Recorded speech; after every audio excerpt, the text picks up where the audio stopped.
Welcome to the Third Rail. This is episode 4, Global Blackness from Paris to Palestine to Peoria, connecting the dots between systemic racism across the globe. If you're not careful, the newspapers will have you hating the people who are being very oppressed. That's Malcolm X. He had a vision. He understood. He understood our situation. I am Dr. Mark James. Again, this is the Third Rail. Anti-Blackness isn't just an American problem, it's a global one. It's systemic and it's connected. From the streets of Paris to the refugee camps of Palestine to the suburbs of Peoria, Illinois, the same patterns repeat. Policing that targets Black bodies, media that demonizes Black communities, economic systems that extract wealth from Black labor while denying Black opportunity. Today, we're connecting the dots because understanding the global nature of anti-Blackness is essential, and it's important to fight for it. It's important to fight it. This is the Third Rail. Again, I'm Dr. Mark James, and welcome. Yeah, I am that I am. Oh, I am that I am. Everything was manifested. They wondering how I do it. You wanna know how I do it? I am that I am. It's really that easy. Know who you are when you speak it. Lost in the phone and the TVs. Everything that shine ain't gold. God sees me just for who I am. Welcome to the Third Rail. Today's episode takes us around the world because anti-Blackness doesn't respect borders. Here's a quote. If you're not careful, the newspaper will have you hating the people who are being oppressed. Malcolm X understood the power of the media to shape perception, to turn victims into villains, to make oppression seem justified and even necessary. And that media machinery is global. Today, we're examining how anti-Blackness manifests across continents, how colonialism laid the groundwork, how policing, media, and economic systems sustain it, and most importantly, how diaspora solidarity can become a force for liberation. Now, let's pause. Let's look at some specific examples. France. France likes to pretend it's colorblind, that it doesn't see race. It only sees nationalism. But the reality is stark. Black people in Paris, France, face discrimination in housing, employment, and policing.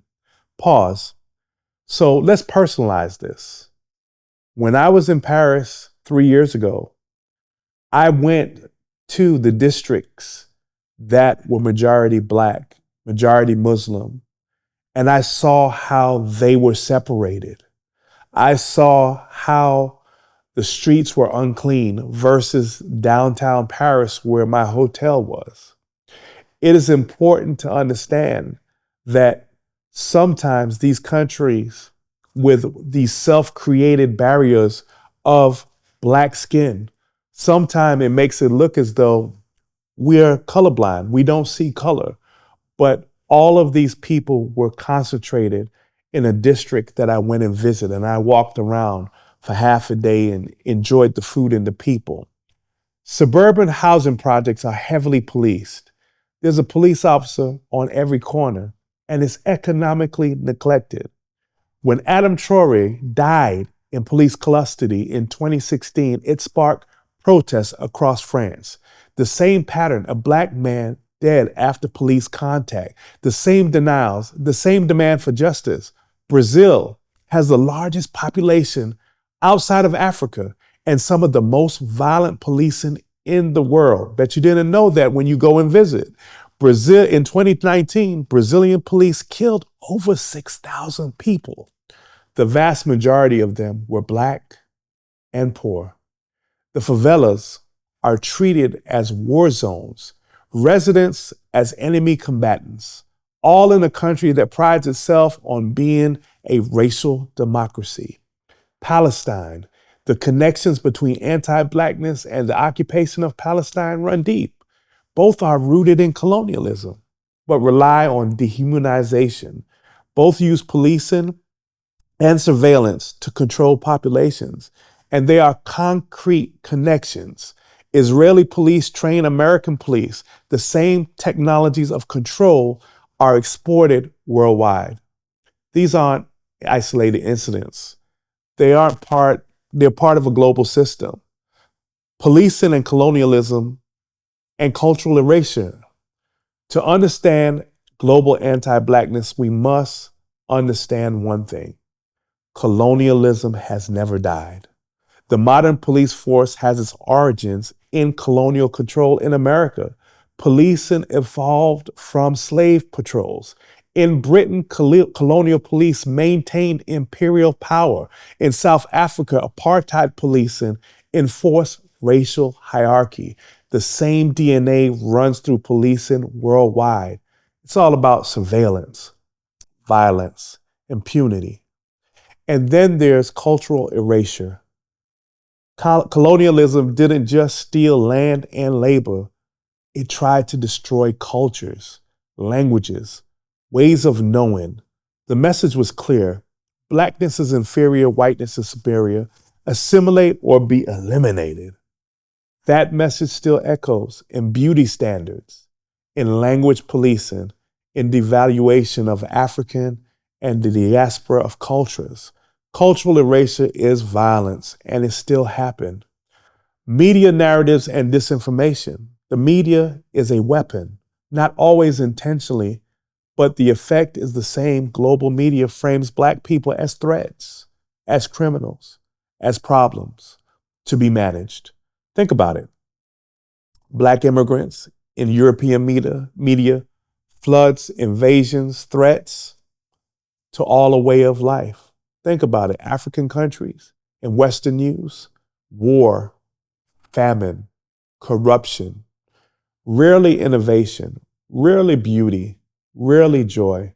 Think about the Black athletes and entertainers celebrated for their labor, demonized for their politics. On that same trip to Uganda, I was sitting at a university, and while I was speaking to some of their top academicians, these are the professors and deans from from Eastern Africa, I asked a question.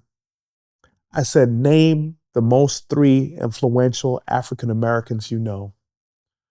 I'm almost ashamed to tell you that the result was somebody mentioned Michael Jordan, somebody mentioned LeBron James, and somebody mentioned O.J. Simpson as the 3 most influential Black leaders that we know.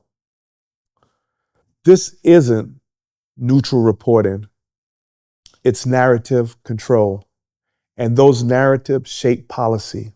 They shape public opinion. They shape who gets to be seen as fully human. Malcolm X warned us, the newspapers will have you hating the people that are really being oppressed. And today it's just not the newspapers. It's the social media algorithms. It's cable news. It's Hollywood. The machinery is more sophisticated, but the purpose remains the same.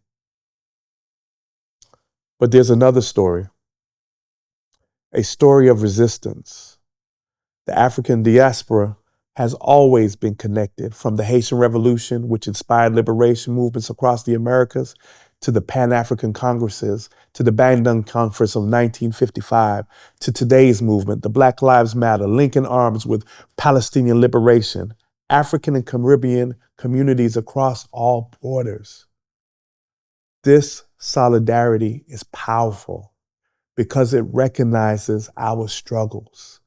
It makes sure people know that they are connected. The same systems that oppress Black people in America oppress globally. And the same strategies that liberate one community can liberate another. We're not alone. We're part of a global struggle. And that knowledge is power. As we close, let's sit with these questions. How does anti-Blackness manifest differently across continents? What role does global media play in sustaining racist power?